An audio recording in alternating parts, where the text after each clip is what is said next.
Beri nama pedang ini Naga Puspa. Selamatkan dia. Jangan sampai jatuh ke tangan pendekar berwatak jahat.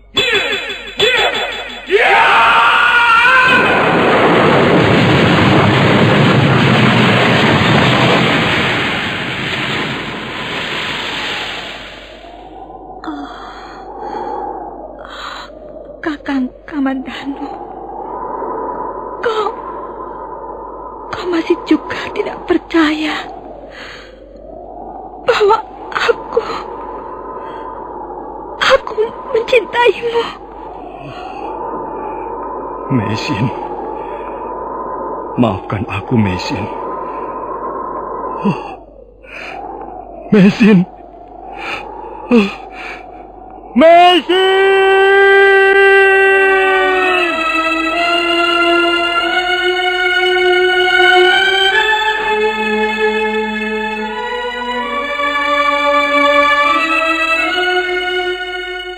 Tutur Tinular.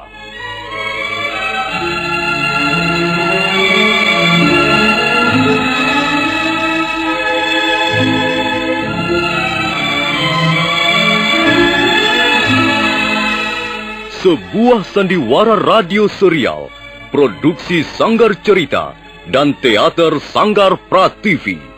Sebuah kisah dengan latar belakang sejarah runtuhnya Singasari dan berdirinya Kerajaan Majapahit.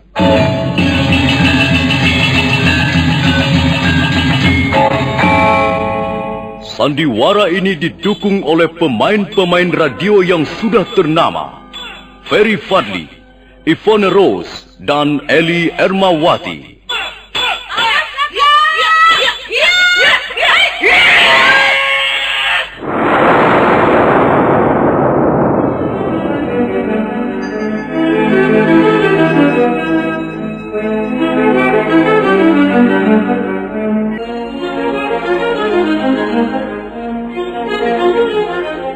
Cerita ini ditulis dan diolah oleh S. Tijab.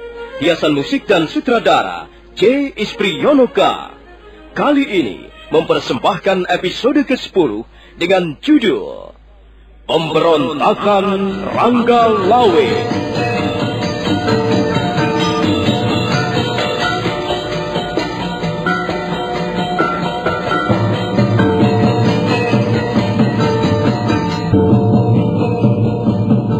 Dalam seri ke-292 ini didukung oleh para pemain Heri Stiono sebagai Dyah Sang Ramawijaya, Nusri Nurdin sebagai Lembu Sora, Mas Niko sebagai Nambi, Rusli sebagai Rangga Lawe, Ferry Fadli sebagai Arya Kamandanu, Yvonne Rose sebagai Sakawuni, dan Asdi Suhastra pembawa cerita. Selamat menikmati.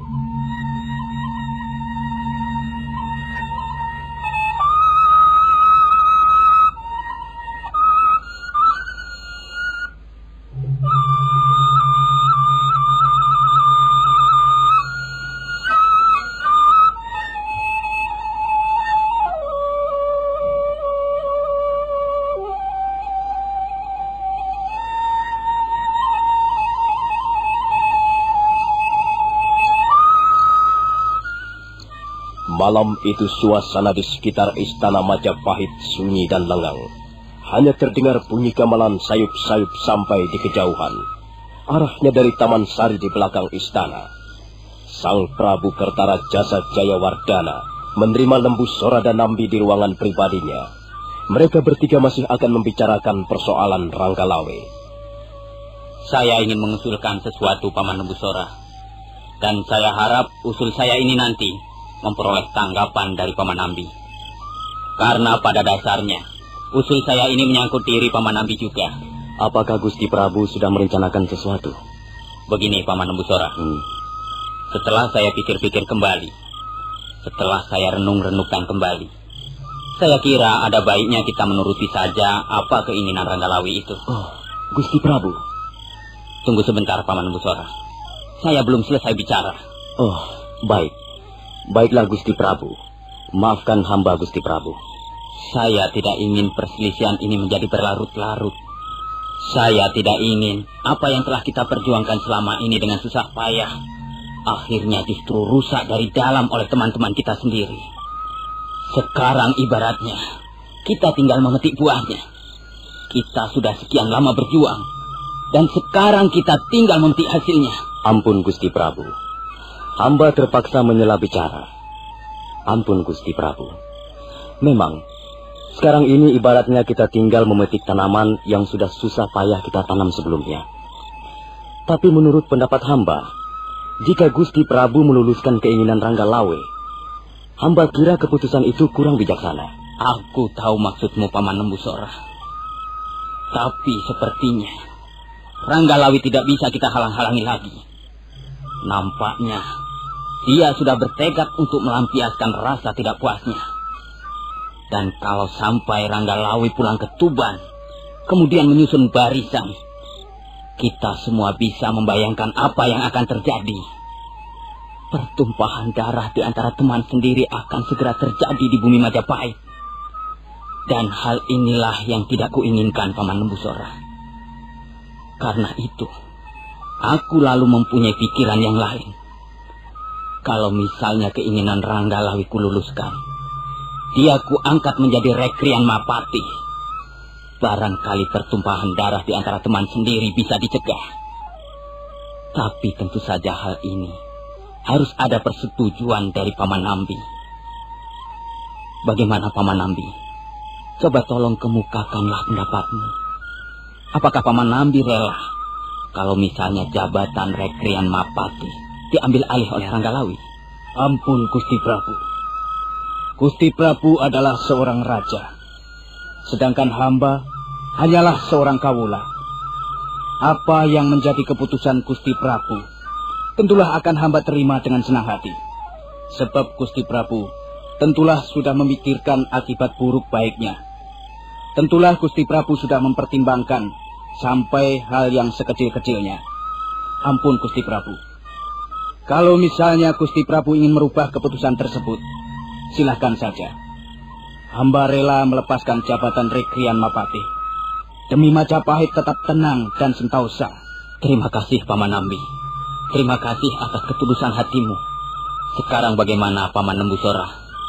Sepertinya Paman Lembusora belum bisa menerima usulku ini. Ampun Gusti Prabu, mohon beribu-ribu ampun. Menurut pendapat hamba, keputusan Gusti Prabu janganlah sampai dirubah-rubah. Gusti Prabu adalah seorang raja. Seorang raja dapat bersabda, bukan hanya dapat berkata-kata. Dan sabda lain maknanya dengan kata-kata biasa. Sabda Gusti Prabu ibarat undang-undang tidak tertulis, sabda Pandita Ratu. Itulah yang perlu kita pertimbangkan Gusti Prabu. Kalau misalnya Gusti Prabu merubah keputusan tersebut, hamba justru menjadi khawatir. Ranggalawe pasti akan menjadi besar kepala, dan kewibawaan Gusti Prabu di mata rakyat akan merosot dengan cepatnya. Harap Gusti Prabu mempertimbangkan hal ini. Memang Paman Lembusora. Memang hal itu juga sudah menjadi pemikiranku. Tapi bagaimana lagi? Persoalan ini sepertinya sangat sulit untuk kuselesaikan. Harus ada salah satu yang mau mengalah. Menurut pendapat hamba, yang harus mengalah adalah Ranggalawe Gusti Prabu. Lagi pula anak itu terlalu kurang ajar perbuatannya. Kalau sampai dia mendapat angin baik, maka hamba justru khawatir kekurangan ajarnya itu akan bertambah-tambah. Dia pasti akan lebih tidak menghargai Majapahit sebagai sebuah tatanan pemerintahan. Dia juga pasti akan lebih tidak menghargai Gusti Prabu sebagai pimpinan. Sudahlah Gusti Prabu, serahkanlah persoalan ini pada hamba. Biarlah hamba yang akan mengatasi Ranggalawe. Ya, kalau begitu baiklah Paman Lembusora. Persoalan ini aku serahkan kepada Paman Lembusora dan Paman Nambi. Tapi berhati-hatilah dalam menyelesaikan persoalan ini. Kalau bisa, cegahlah jangan sampai terjadi pertumpahan darah. Baik, Gusti Prabu. Hamba berjanji akan berusaha mencegah jangan sampai terjadi pertumpahan darah. Tapi kalau memang terpaksa, kalau memang Ranggalawe bermaksud memberontak dengan menyusun barisan dari Tuban Ya, apa boleh buat Gusti Prabu. Tuban harus berani menandingi kekuatan Majapahit. Anggap saja Ranggalawe seorang perusuh Gusti Prabu. Dan seorang perusuh harus segera dibinasakan, supaya tidak mengganggu keamanan pemerintahan. Sebentar, Paman Lembusora. Ada yang masih kita lupakan. Bagaimana dengan Tuan Arya Wiraraja? Sebenarnya hatiku merasa tidak enak. Ranggalawe adalah putra Tuan Arya Wiraraja. Sedangkan Tuan Arya Wiraraja sudah sangat berjasa membantu kita dalam merintis kerajaan Majapahit. Ampun Gusti Prabu. Soal jasa-jasa Tuan Arya Wiraraja adalah soal lain lagi. Tapi perbuatan Ranggalawe, kekurang ajaran anak itu harus tidak boleh diberi angin segar. Gusti Prabu harus tetap teguh memegang sabda. Jangan sampai tergoyahkan. Hamba, Lembusora berada di belakang Gusti Prabu. Hamba sanggup menanggulangi Ranggalawe kalau memang Ranggalawe bermaksud memberontak terhadap Majapahit.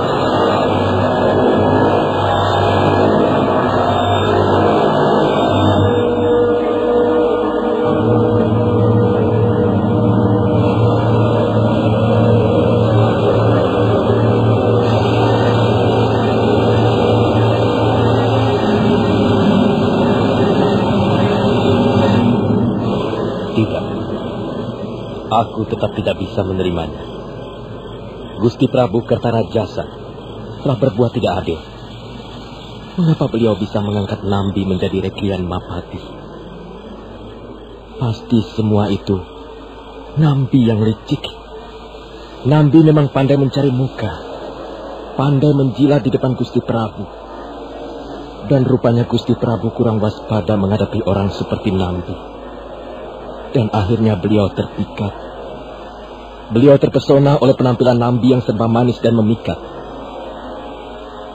Tapi sebenarnya Nambi adalah orang yang mempunyai pamrih sangat besar. Dan sekarang pamrih itu telah digenggamnya. Jabatan Reklian Mapati memang sudah sejak lama diidam-idamkan Nambi. Dan Paman Lembusora. Mengapa Paman Lembusora seolah-olah tidak mau melihat ketidakadilan ini? Mengapa justru Paman Lembusora memihak kepada Nambi? Rupanya tidak seorang pun membela dan mendukung aku. Mereka bahkan memojokkan Ranggalawe. Tapi aku pantang mundur.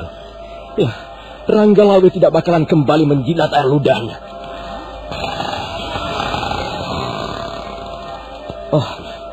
Paman Lembusora.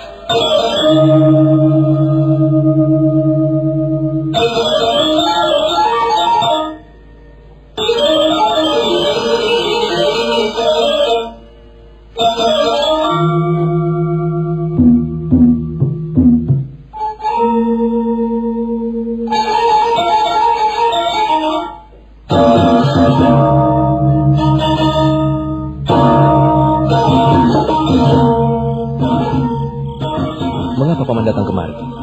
Aku tahu Ranggalawe. Sekarang ini kau sedang dalam kesulitan. Dan kau adalah keponakanku. Aku ingin membantumu memecahkan kesulitanmu. Kalau Paman Lembusora datang untuk membujuk aku, lebih baik Paman mengurungkan niat itu. Keputusan saya sudah tetap, Paman. Tidak mungkin dirombak-rombak lagi. Jadi bagaimana Ranggalawe? Bagaimana apanya, Paman? Sudah jelas bahwa saya tidak bisa menerima keputusan Gusti Prabu. Saya tetap menganggap bahwa Nambi tidak pantas menduduki jabatan Reklian Mapati, Paman. Itu sudah menjadi keputusan seorang raja, Ranggalawe. Saya tidak peduli, Paman. Apakah keputusan itu keputusan seorang raja atau bahkan keputusan para dewa? Yang jelas keputusan itu saya anggap tidak adil. Tidak bijak, Paman. Dengar, Ranggalawe. Kalau kau ingin menentang keputusan seorang raja, berarti kau ingin melawan kekuasaannya. Kau ingin merongrong pemerintahannya. Sadarkah kau akan hal ini, anakku? Paman Lembusora, melawan keputusan raja atau merongrong pemerintahan Majapahit sama sekali bukan menjadi tujuan saya, Paman. Tujuan saya hanyalah untuk meluruskan apa yang saya anggap bengkok. Kalau memang Gusti Sang Ramawijaya mau mengerti, kalau memang beliau menyadari kekeliruannya, maka beliau harus mau mencabut kembali keputusan itu, Paman. Itu tidak mungkin terjadi, Ranggalawe. Jika seorang raja sudah memutuskan sesuatu, maka kata-katanya berubah menjadi sabda.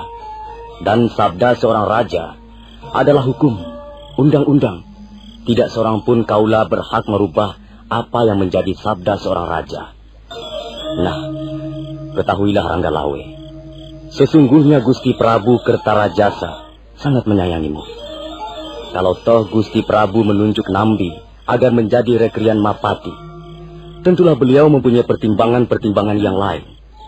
Pertimbangan-pertimbangan berdasarkan wawasan seorang raja. Tidak, Paman Lembusora. Tidak.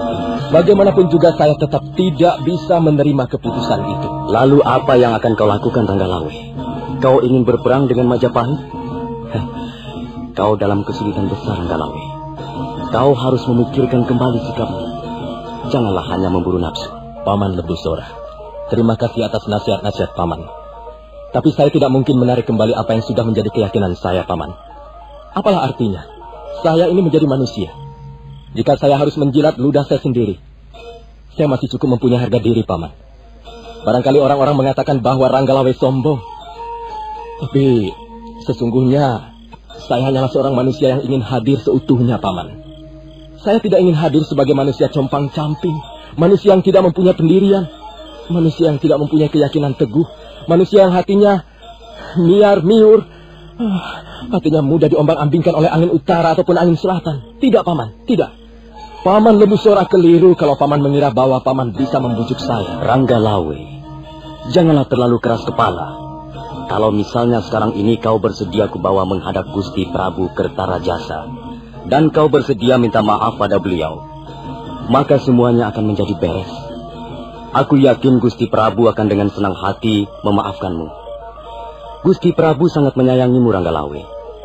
Beliau sangat menyesalkan kejadian ini. Beliau sangat prihatin sekali melihat sikapmu. Terima kasih, Paman Lembusora.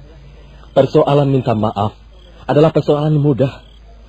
Kalau memang saya menganggap bahwa saya mempunyai perbuatan yang salah, tentulah saya akan minta maaf pada Gusti Prabu. Tapi di mana letak kesalahan saya, Paman Lembusora?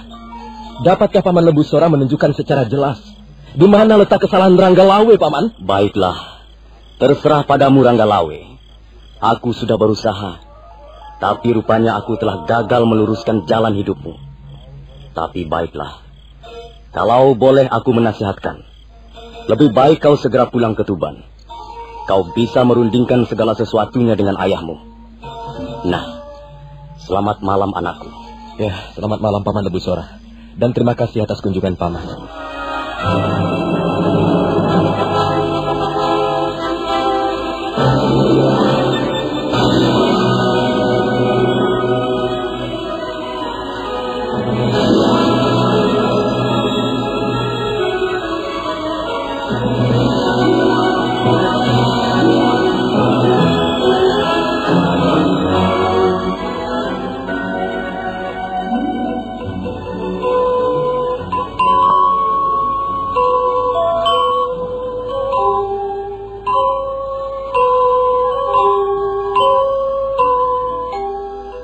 Aku tidak habis pikir, Kamandano. Apa yang sebenarnya yang diinginkan Kakang Ranggalawe? Iya, barangkali Kakang Ranggalawe menginginkan jabatan Rekrian Mapati. Apa artinya jabatan? Mengapa orang sampai mengorbankan segala-galanya untuk memperoleh jabatan? Entahlah Sekawuni. Barangkali untuk orang-orang tertentu, jabatan merupakan sesuatu yang paling berharga dalam hidupnya. Jabatan merupakan tujuan akhir dari seluruh perjuangannya. Jabatan merupakan landasan cita-citanya. Kalau begitu, orang seperti itu bisa dikatakan gila jabatan, gila pangkat atau kedudukan. Iya, begitulah Sekawuni. Tapi aku yakin Kakang Ranggalawe bukanlah orang seperti itu, Kamandano. Kita sudah sering membuktikan bahwa Kakang Ranggalawe bukanlah orang seperti itu. Kita tidak bisa melihat ke dalam hati sanubari seseorang, Sekawuni. Seringkali kita keliru menilai seseorang. Yang nampak di luar belum tentu sama dengan yang bercokol di dalam. Mungkin saja Kakang Ranggalawe sangat menginginkan jabatan Rekrian Mapati. Karena itu dengan sendirinya dia sangat kecewa begitu jabatan Rekrian Mapati diberikan kepada Paman Nambi. Ya, mungkin juga begitu, Kamandano. Tapi sebenarnya sudah sejak lama Kakang Ranggalawe kurang menyukai Paman Nambi. Demikian juga Paman Nambi. Sepertinya mereka saling mengintai dan sama sekali tidak memperlihatkan rasa persahabatan yang tulus. Entahlah Sekawuni. Kita-kita ini yang menjadi susah jadinya. Mereka semua adalah sahabat-sahabat kita, teman-teman seperjuangan kita. Baik Kakang Ranggalawe atau Paman Nambi sudah hampir menjadi seperti saudara kita sendiri. Karena itu sayang sekali mengapa peristiwa ini harus terjadi. Kasihan Majapahit yang baru saja berdiri. Ya, memang Kamandanu. Silau oleh pangkat, kedudukan, atau jabatan bisa membuat seseorang menjadi buta hatinya. Hanya sayang sekali, mengapa justru Kakang Ranggalawe yang telah kita kenal dengan baik bisa terperangkap di dalamnya? Kalau aku sangat menyayangkan apa yang sudah diperjuangkan oleh Kakang Ranggalawe selama ini. Keringat sudah deras mengalir, tubuh sudah bersimbah peluh, dan masa panen sekarang sudah datang. Mengapa harus berebut menuai padi? Ketika mereka berdua tengah bercakap-cakap di ruangan depan rumah kediaman Arya Kamandanu, mendadak terdengar derap kuda semakin lama semakin dekat.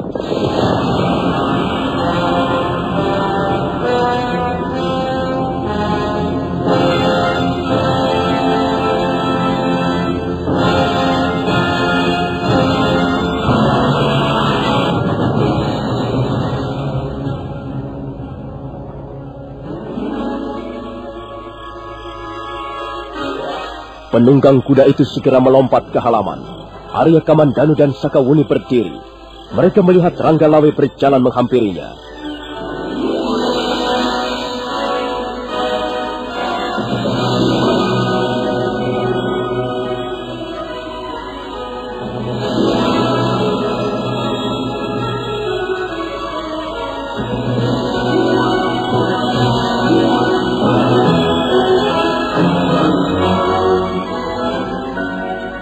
Nah, saudara pendengar, bagaimanakah kisah selanjutnya? Apa yang akan dilakukan Ranggalawe? Mengapa